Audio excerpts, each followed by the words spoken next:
few years ago, we were merely testing a chatbot. Today, this tool, now indispensable, has become part of our daily lives. The latest indicators show a clear tipping point. ChatGPT now exceeds 800 million weekly users, according to OpenAI and Sam Altman.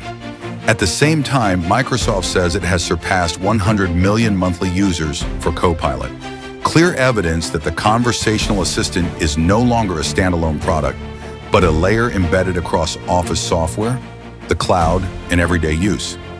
On the corporate side, 85% of customer service leaders say they will explore or deploy a customer-facing conversational Gen AI solution in 2025. The breakthrough lies in generative AI.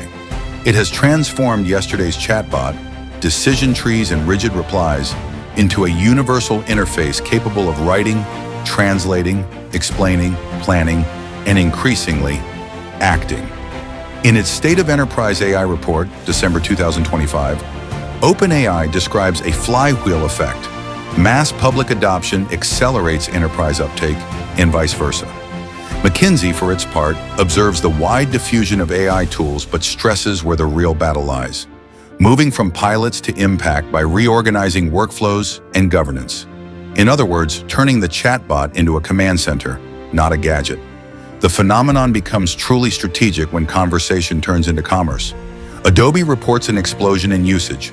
During the 2025 holiday season, traffic to retail sites originating from generative AI tools jumped by plus 693.4% year over year.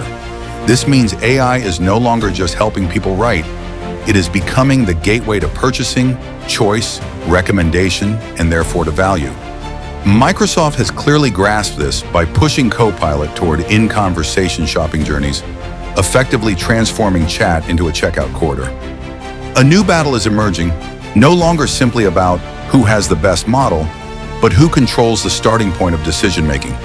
This rise in power comes at a cost: regulation, trust, and security.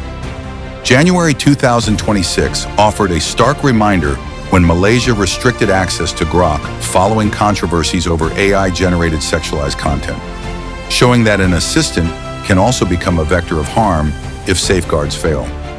The more chatbots establish themselves as everyday interfaces across health, law, public administration, and consumption, the more they become an issue of digital sovereignty, standards, accountability, traceability, data protection, and the ability of states to impose rules on transnational platforms.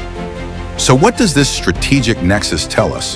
That a new layer has settled over the world, the conversational layer. The chatbot is no longer an application. It is a social operating system, offering simplified access to knowledge, action, and markets. The indicators are unambiguous. Hundreds of millions of weekly users, massive integration into productivity suites, a corporate rush toward conversational customer service, and growing influence over purchasing journeys. The question is no longer, should we adopt a chatbot?